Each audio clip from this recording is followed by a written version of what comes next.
Hi, these are our last boards for the Russian Revolution and World War I before the test. Our topic, Russian Revolution. How did Marxism manifest itself into a communist country? The February Revolution, 1917. So if you remember on our last boards, I talked about how the Russian Revolution was not just one revolution. It took place over a time of about 20 years. February Revolution, 1917. Causes: 1905, loss to Japan, discontent with the Tsar's rule, and World War I. World War I was a huge cause due to the fact that it was costing hundreds of thousands of millions of lives. The country was moving into a famine kind of state where there were people literally starving to death. The economy was a wreck. So all the causes of the February Revolution, World War I was probably the one that was the most. Also during this time there was a character named Rasputin. He had control in the Tsar. He was a mystical gentleman.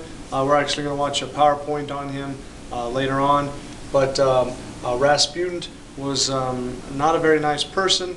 He had control particularly over the Tsar's wife, and he was a little cuckoo, a little crazy, and a lot of people did not like him as well. Alright, revolution. The revolution started by massive strikes. Soldiers did not put people down. So in the past, there had been instances where soldiers actually fired upon crowds who were peacefully protesting. At this point, the army and the soldiers were not doing that. They actually, at some point, would go to the other side and protest with the people. So they were starting to lose control of the army. Now, Nicholas II abdicated the throne on March 2nd. The Duma declared a provisional government. And this provisional government is what would control Russia for a short amount of time. The provisional government was a constitutional Democrats and liberals wanted to continue war with Germany. So they felt wholeheartedly that it was Chris Garcia and Betty Apodaca to the main office. In their best interest and Russia's to continue the war with Germany in World War I.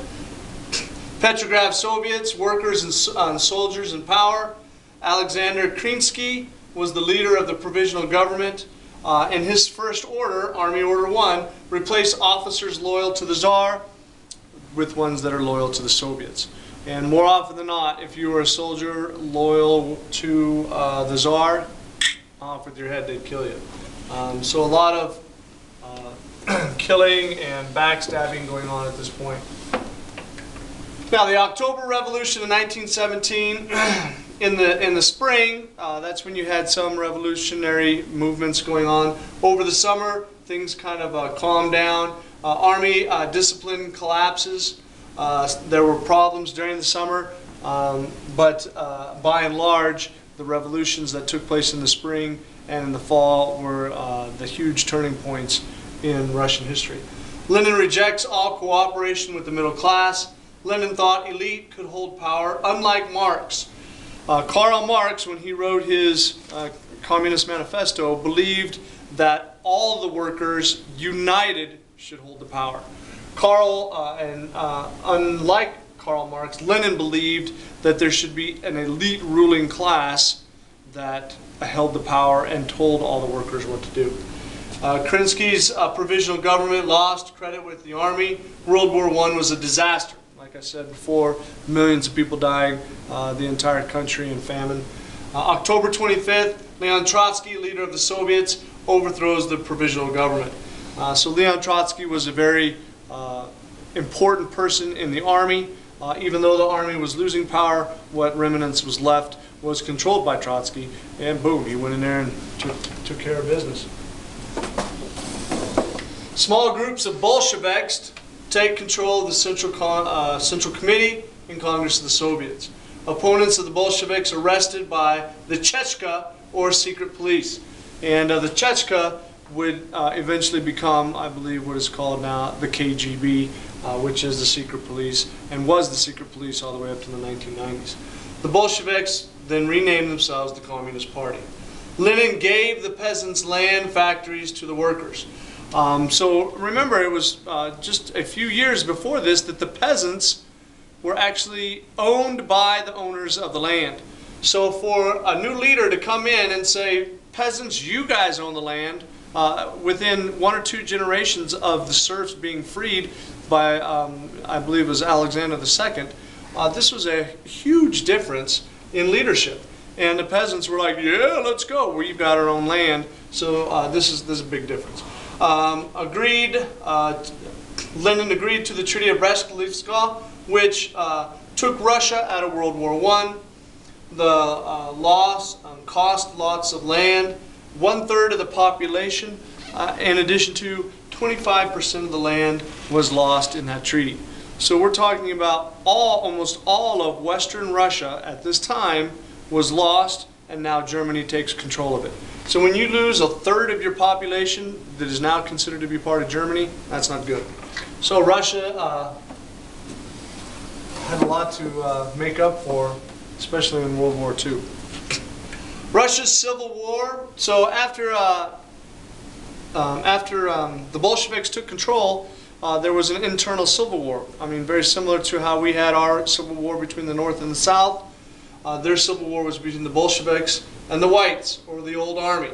And they wanted to restore not the Romanov family, but they wanted to restore things to a provisional government. Allies of World War I tried to supply the White Army. The White Army had more people, they had more men, but they did not have the fortitude or the soldiers like Trotsky or Lenin to lead them, and thus they didn't do too well. We got a little smear here. Bolsheviks had the backing of the people, the people and the peasants. Both sides were very brutal. So the Bolsheviks might ride their horse into town, take over the town, force the town to feed them, clothe them, whatever, and then they would ride on. Then the whites would roll in and say, did you guys just feed the Reds? Now we're going to kill everybody because you guys are supplying the Bolsheviks. And it would go back and forth like that. So who paid the ultimate price? And a lot of times it was the peasants. The Bolsheviks nationalized everything. So they started to gain control of the country, and once they did, they started to nationalize everything. And once again, that was in favor of the peasants. The Chechka then hunted down and killed all of the whites, meaning the army, and everyone else who opposed them.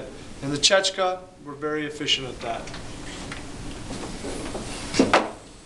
The Bolsheviks win in 1921. Bolsheviks were very organized. Trotsky was a great military leader, and he was able to take his smaller army and with the help of the peasants take over. 1922, the Union of the Soviet Socialist Republic, or USSR, was formed, and it would remain the USSR until the 1990s. The cost of war, 15 million people dead, 15 million people. The economy was in ruins. Workers and families had fled from Russia because of all of the political infighting and the wars.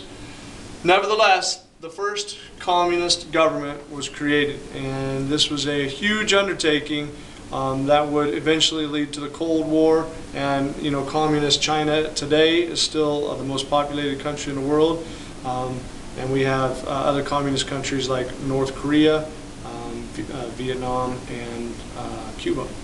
All right, that does it.